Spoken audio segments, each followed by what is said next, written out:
What's good with YouTube? You already know Big Flocka with a convict's perspective, and I'm gonna smash, dash, slide on through. Little bit of energy. Please hit the like, subscribe, comment, do all those things to help support this channel, man. As you know, I'm gonna keep on pushing to this new year, man. I'm gonna end it on a positive note, though. And I've been thinking, man. I have no part as far as in the federal state issue and whatnot. To be honest with you, I hope those brothers work their things out amongst each other, and hopefully they can go in a positive direction. Um, a lot of people I see speak out of turn when it comes to Chuco a lot of times. Not knowing him, not being around him.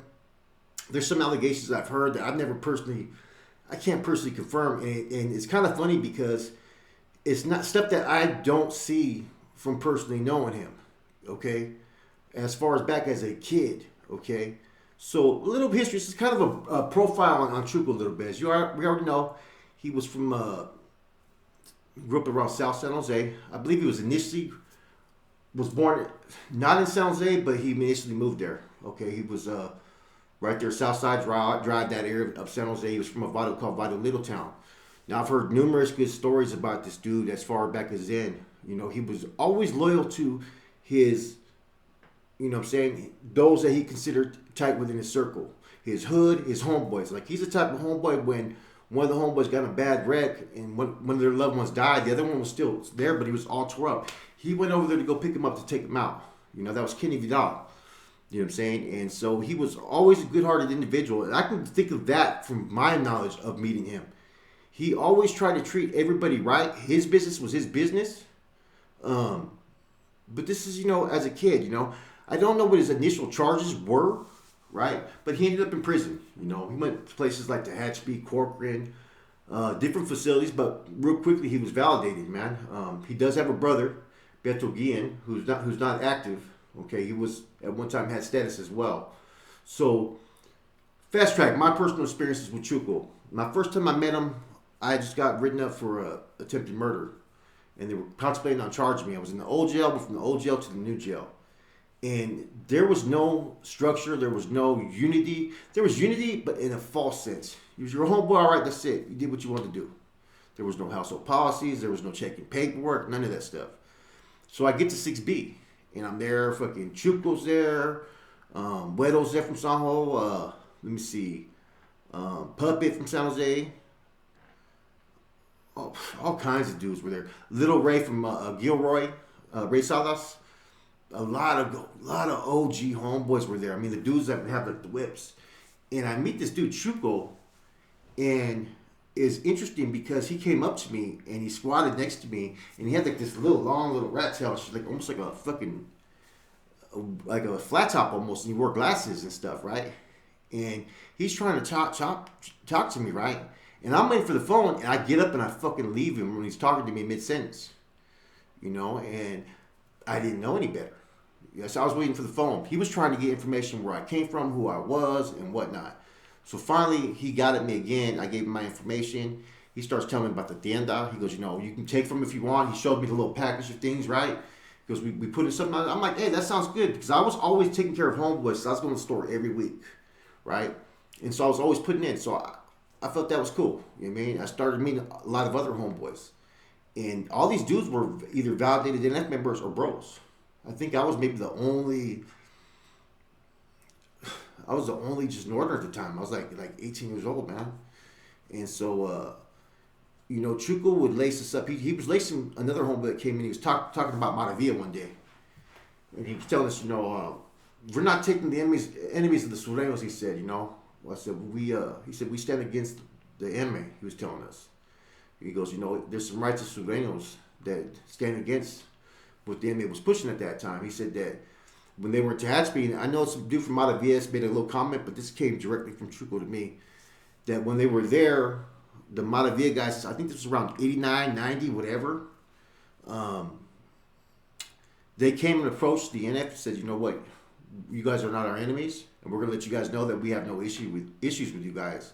And they did something like to the extent of, I remember him saying that they basically turned their back, and one of them squatted in a position to where if the homeboy wanted to get him, he could have got off on him. And it was to show them that, look, we're not tripping off you guys, but this is where we stand in this. And I thought that was an interesting story. So, fast track, so So some clavo comes in, okay? Now, Chuco was equal. He gave, if you were a household member, you gave it to everybody, okay? My roommate was Raza, but he wasn't really a homeboy. But he started to function a little bit. And that's when Ralph was there. I think Ralph was there as well from San Jose too. So Chuco gives me some clavo. He goes, look, this is your issue. He goes, this is like in 97, 96, I think. 96. He goes, you can either use this, sell it, whatever you want to do. It's up to you. Everybody gets an issue. And it was a good little issue. So I get fucking, lit in the fucking cell. I'm young, right? My cell used to gamble a lot, right? He used to play cards and stuff like that. And he didn't really have a lot of money. He's one of those convicts that really fucking walks a tightrope, right? So my next door neighbors was a white dude, right? And at first, I forgot about this. I got put in the white dude's cell for like a day or two. He'd never been in the joint or anything, but I was like, I'm a homeboy. You know what I mean? And then I found out he wasn't a homeboy. So like, we ended up moving cells. He wasn't really a wood, but there were some good woods that were there. Like the Gambinos were there. They're a well-known family out of San Jose, and they had a good rapport with Chuco and whatnot. So the dude comes up to my door. Both of them kind of opened my door a little bit and said, man, we got to talk to you about your Shelly. And I thought it was like threatening. Like they're getting at, you know what I mean? So I went and told Chuco. Next thing you know, fucking Chuco and about two other dudes were just like up on the woods, like, whoa, whoa. I'm young. And these dudes got scared and they just broke. They said, nah, the Celly owes money and we just want to say, what should we do? And this and that. Well, you guys didn't come at me like that, man. And then Chuco came up and got him. He goes, man, I get why you said it, but you got to be on time because look, man, he goes, we're ready to fucking ride for any of our people. And I remember that, man. Chuco did that. He was ready to fucking rock and roll. And he was at the lead, like nothing. And she had about two dudes follow him. Bam. There was like three of those dudes. Those dudes were just like, they didn't want it. But it wasn't really, it got blown out of proportion. That right there said a lot about Chuco. And then that's when I started to learn how to take kites and everything. And eventually they rolled him up. They sent him down to the fourth floor. This is at the time, okay, guys, this is when Bobby and Silent and all them were still in the county jail because they used to shut down the jail just to move those guys. And he wanted to get down there anyways. So I go in the system. I start striving, get pulled. And out of nowhere, I get an article. I'm getting the Mercury News, and I see Chuco's caught up on a homicide. Right? And I'm like, wow.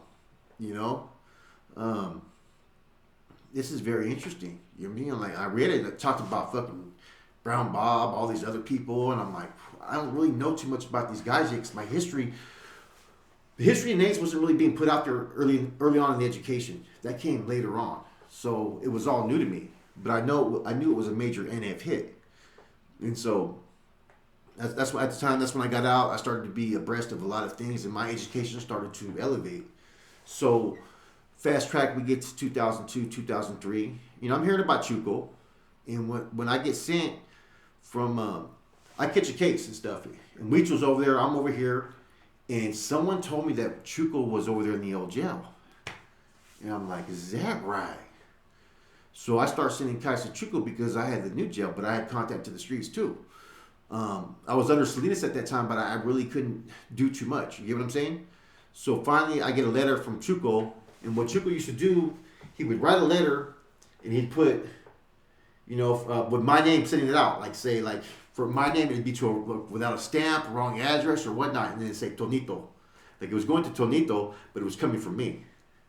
And next thing I get a letter, and I had sent him some issues about some dude named Kiki from Gilroy, who I ended up stripping of his position, and I put him on like a fucking harsh fucking discipline, man, because of how he was treating soldados. He was just a northerner.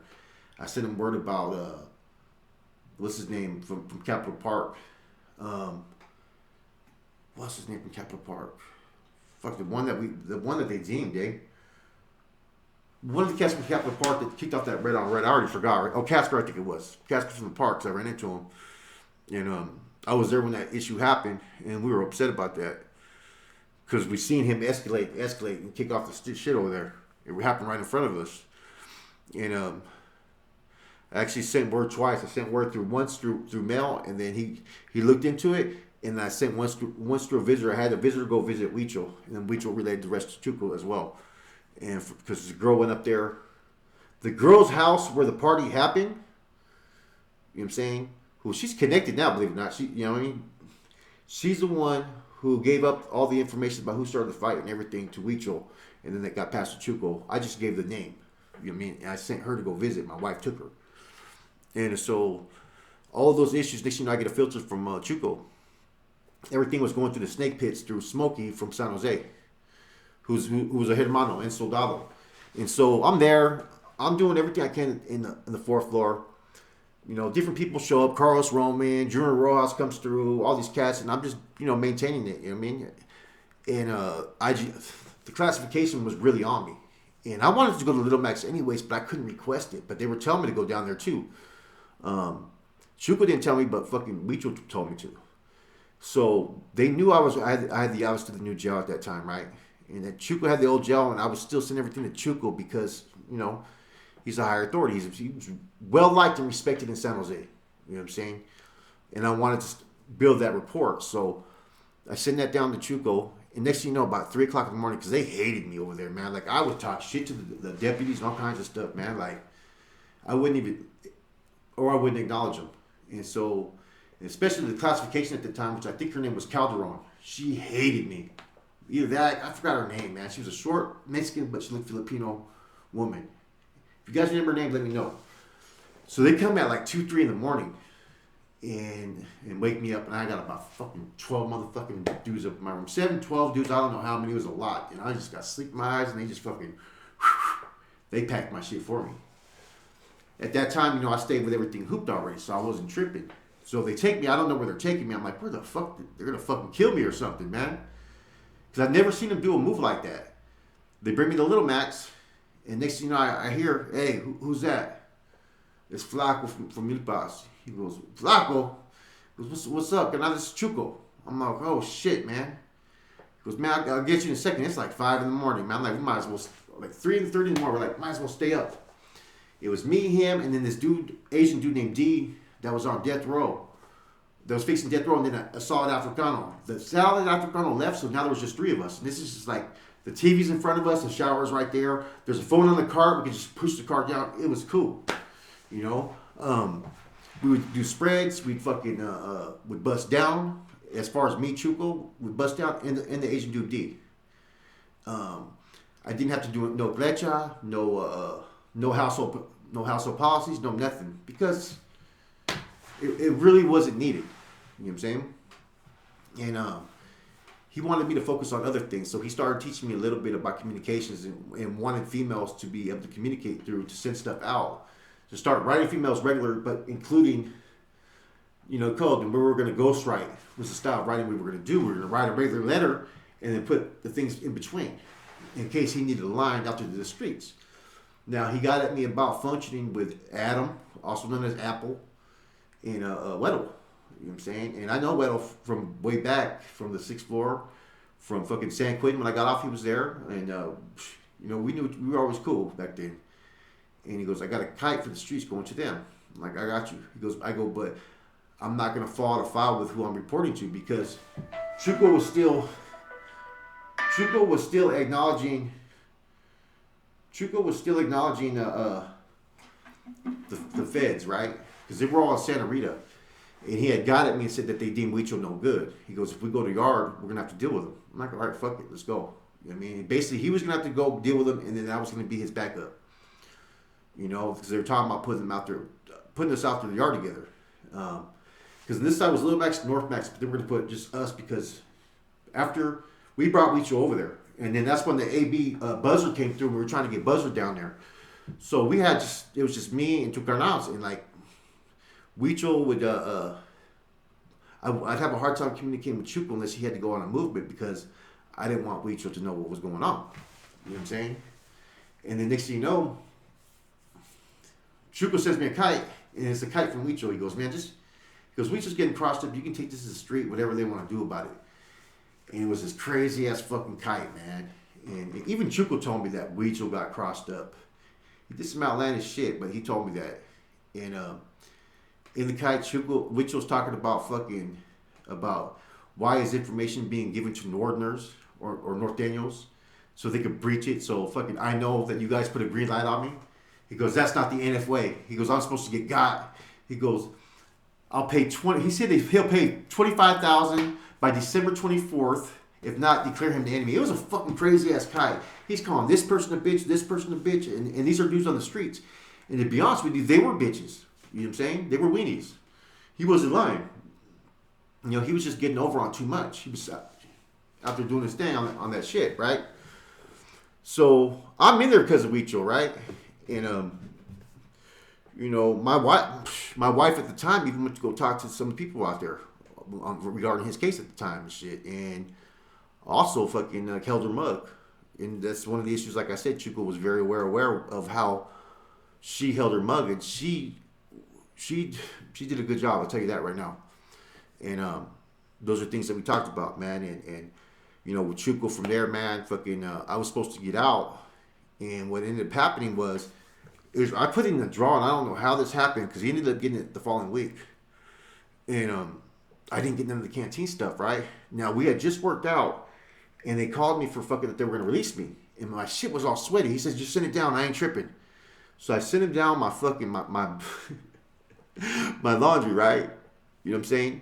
And so fucking, this is a true story, guys. So what happened is they came back. They said, "Oh man, you posted bail, but your parole hold hasn't been released. You got to stay here." And it was a Friday, so I wasn't going to be able to get out to that Monday. So Chuco had washed my fucking drawers, my socks, everything. He had to send all that back to me. So yeah, no disrespect. But, you know, I'm probably the first one in history to have a general's fucking wash their clothes. Anyways, true story. I swear to God, man. So I get out, I take the kite out there, and you know, I come back about shit. 3 months, I get sentenced off the streets to prison. I'm in San Quentin within 4 days because they did not want me in that county. They had me in an observation cell for a minute. And when I get there, I instantly, Bubba tells me where Chuco's at. You know what I'm saying? So I'm like, all right, cool. So I go by there. Hey, Chuco. He goes, I know that fucking voice anywhere. And he sends me a kite and shit, man. I said, hey, bro, this is what happened, man. You got my letters and shit? Yeah. So I had contact with him if I needed to be. And, but I seen the state Fed issue starting to occur. And when I got to Corcoran, there was eventually there in San Quentin, there was a lot of things going on. I ended up taking over Bubba's position when he left. And then the person who was of the interim RC was Fred Dog. But Fred Dog was sick, so he gave me jurisdiction to just act.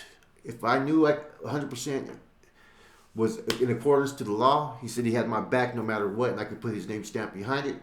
And there was a lot of things that we made decisions on, a lot that we didn't. And you know, that was, you know, I've had authority positions, but that was really, I was running San Quentin at that time. Basically, everything was coming through me. All the East Block was reporting to me, all the different units. I established all the codes. I had the RA send everything out, and even made decisions, like, you know what I mean. And you know, dudes were coming through that were seized, that their statuses were in question. I put them on freeze, or told them that their status was invalid. I was doing everything in accordance to everything that I had contact at that time with fucking Rita if I needed to. And so, but I seen the state Fed thing started to occur because we had got a wheel up from Flaco Zubiate talking about everything from Benicia Bridge up is under his jurisdiction. And we're like, man, I don't want to get caught up in this shit. You know what I'm saying? Because my loyalty at that time was to the feds, of course. You know what I'm saying? And they've been the ones that had been in control. They've been the ones that had the impact and influence over everything in my career. So I'm not acknowledging this, but I'm not going to sit there and act like I'm not acknowledging it. So we had to tell them something. Activities are on freeze for now. We're told not to acknowledge anything that comes from the bank. We told them that straight up. And here you are, you have to send a wheel up, but then you're going to be going up there fucking next week. Luckily, I ended up in Corcoran, which had its own struggles. So this is when I start to hear, you know, Chuco wasn't, like I said, man, Chuco was a very charismatic person. You know what I mean? People talk about that he just was a driver. Woo, woo. There's a hot one that you know what I'm saying, that's known out there without being known, if you get what I'm saying. And that I'll leave it there. You know, he was very charismatic. He was a good leader. He used to like to read wizard books. He took care of people. He treated Northerners and Norteños with respect when I was around him. All this stuff about his attitude towards Northerners had changed. I don't know. I don't see him just all of a sudden changing that drastically. Would he stand up and check somebody when they needed it? Fuck yeah, he would. And would it be harsh? Hell yeah. There's a couple scenes that he did no problem. I'm not going to mention any of them because I don't want to have them feel a certain way. Where I mention their names, he's like, man, fuck that dude. He was straight up like that. But he was a likable dude, and that's why I think he was able to. See, I don't know who recruited him, but I'm thinking he got recruited when he was out there in the streets. Because I was told at 97, 98 that he wasn't a C yet, 97. I think he just got maybe made when he got back to quitting. I don't know. It could have been through the mail because they were recruiting people, submitting names, and it was getting cleared up in the Bay at that time through different sources. So that could have been it. See, Goose could have been the one that had pushed for him to get, because Goose and him were close. Romero Garcia or Ray Garcia, they were really close. And I remember asking Chuco, "Hey, what do you think? What happened? What do you think about your boy Goose, man?" You know what I'm saying? And he goes, "Look," he goes, "we expect it to happen." He goes, "Look, I'm doing life. This is all I have. This is my world. We know that we're gonna have those that are gonna fall off. We know we're gonna have those that are gonna tell they're gonna do this and that. Some of it's justified, some of it's not. Some of them are cowards, some of them got fucked over." He said. He was straight up honest. He goes, "But we get that. But me being a lifer, this is my life.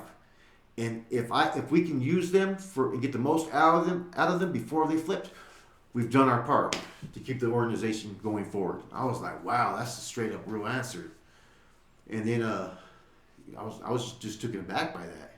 And he gave me the fucking analogy that, look, he goes, it's just like on the guard with the Africanos, he said. He goes, we're not all that close like other groups think we are, but that's a camouflage for our activities. Just we're low in numbers on the yard. We maybe only 8, 15 on the yard, but we got 70 Africanos. It makes us look more than what we are. And he presented that really, really like good, you know what I mean? And so I learned a lot from him as far as in different facet, you know what I mean? And so when I heard a lot of stuff about the state Fed issue, about how he took it, and I don't know, it doesn't sound like the Chuco I know. You know what I'm saying? Could he have changed? Yes. Is there a lot of accusations? Yes. You know, there's accusations that, you know, Cornell paid him $25,000. You know what I'm saying? So he's siding with him. You know what I mean? A lot of that shit that happened with the state and feds, everybody knows where it all started from. A lot of it started because of Stork. That's the real truth. A lot of people don't say that, though. But that's the fucking truth, because he was doing his time before he went to the feds. And he wanted to have a little position of authority because, you know, he's just like the other dudes, power hungry. But in general, man, like, Chuco was a different kind of carnal I met. You know what I'm saying? He was a thinker. He was a leader. He could hold conversations with almost anybody. And he liked to laugh. He liked to joke around. He liked to be real. But then he could be serious, too, at the same time. That's why even a lot of people who were his co-defendants, who are no longer really on good terms with him, still look at him as a good dude. You know what I'm saying? Does he deserve all the issues concerning what's going on today? I don't know, man. You know what I'm saying? I only can tell you guys my experience. I don't know. I can't speak on what I don't know. But I can see him being able to sway the crowd and have a lot of impact and influence, because people, if you've been around him, you'll understand. And so when I hear a lot of stuff, I just wonder if these people are having their own personal experience and they have their own issues that they're not telling me, or if he really changed. I don't know. You know what I mean? But as far as my eyes, he was always solid, man. He was cool. He was one of the C's that I liked, and I liked his leadership qualities, and I seen that off top, man. Everybody has different qualities they bring to the table, and one thing about Chuco is people wanted to follow him for whatever reason, you know. And he always did things a little bit different. His look, his appearance, you know. But and he cared about people. I seen him take care of a whole household, the whole household, make sure they had something to eat, fucking this and that. He never. When he gave me fucking a care package like that, I never had a care package from anybody like the one I got from him. I'll tell you that right now. Anyways, I felt it was time for someone to shine a little bit of different light on Chuco. Sometimes people want to put him in a negative light. I thought the dude was always solid, man, from my experiences. Could that have changed? Yes. Some of the things that I heard, if he did, there's probably more to it. Anyways, this is your boy Flacco, Convict's Perspective. I'm out.